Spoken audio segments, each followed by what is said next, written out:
Hi everyone, आपका स्वागत है एक नई वीडियो के साथ। आज हम बात करने वाले हैं विटामिन ई कैप्सूल के बारे में। किस किस कंडीशन में इस्तेमाल किया जाता है, क्या क्या स्पेशल केमिकल होते हैं। चलिए स्टार्ट करते हैं। विटामिन ई जो कि ईवजोन 400 के नाम से मार्केट में मिल जाएगा। और उसकी बात करें यानी क्या क्या स्पेशल केमिकल होते हैं। Vitamin E is A fat solution vitamin, यानी कि विटामिन ई बास में घुलनशील होता है, यानी कि सॉफ्ट जेलेटिन कैप्सूल की क्लास से बिलोंग करता है। और नेक्स्ट की बात करें, vitamin E has a antioxidant activity in reduce free radical level in body, यानी कि विटामिन ई के पास एंटीऑक्सीडेंट क्रिया होती है जिससे शरीर में फ्री रेडिकल की मात्रा नियंत्रित रखती है।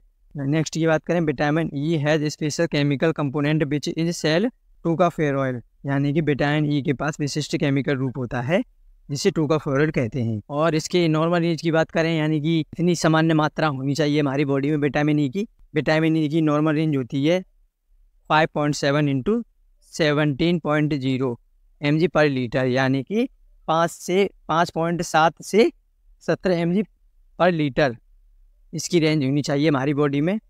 और फाइबर लेकर भी, जैसे कि किसी को विटामिन ई की डेफिशिएंसी हो गई हो यानी कि कमी हो गई हो, तो फाइबर लेके उसको बिट कर सकते हैं। और इसके यूजेस की बात करें, यानी किस किस कंडीशन में इसका इस्तेमाल किया जाता है। यूज की बात करें, यूज यानी कि उपयोग, हेयर प्रोवेनेशन यानी कि बालों का संरक्षण, NXT and toxin are responsible for the hair loose, यानी कि तनाव और टॉक्सिन बाल झड़ने के लिए जिम्मेदार होता है, यानी कि टॉक्सिन और तनाव बाल झड़ने का जिम्मेदार होता है। यानी मान लीजिए कोई व्यक्ति स्ट्रेस में रहता हो तो उसका बाल सफ़ेद मिलेंगे और झड़े हुए मिलेंगे, बाल बीच में गंजा हुआ मिलेगा, यानी कि जो ज़्यादा स्ट्रेस तनाव में रहता है तो उसके बाल झड़ जाते हैं। और इसके दूसरे टॉपिक की बात करें, vitamin E is a natural antioxidant which reduce the level of NST and toxin in body, यानी कि विटामिन ई प्राकृतिक एंटीऑक्सीडेंट होता है जो कि तनाव तथा टॉक्सिन की मात्रा को कम करता है, यानी टॉक्सिन की मात्रा को कम करता है ये साथ में। यानी कि कोई तनाव में रहता हो या चिंता में रहता हो तो उस कंडीशन में इसका इस्तेमाल कर सकते हैं। नंबर 2 की बात करें, रिड्यूस डैंड्रफ, बालों की रूसी कम करना, यानी कि किसी के डैंड्रफ रहता हो तो उस कंडीशन में भी इसका इस्तेमाल कर सकते हैं।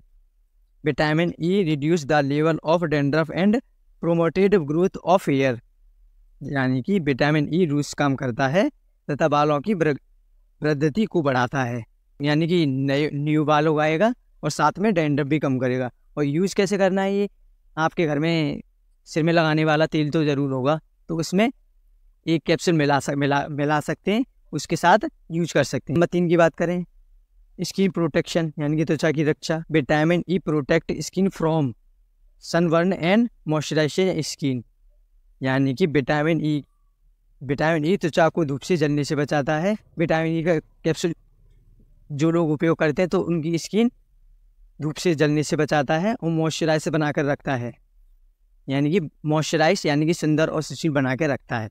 और vitamin E also reduce black mask and skin, vitamin E त्वचा के काले धब्बे को भी ख़त्म करता है, यानी कि किसी के मान लीजिए किसी के चेहरे पर ब्लैक स्पॉट होते हों और पिंपल्स होते हों तो उस कंडीशन में इसका इस्तेमाल। नंबर 4 की बात करें, रेगुलेट स्किन ऑयल, त्वचा के तेल पर नियंत्रित, यानी कि किसी की बॉडी या फेस तेल छूटता हो तो उस कंडीशन में इसका इस्तेमाल करते हैं।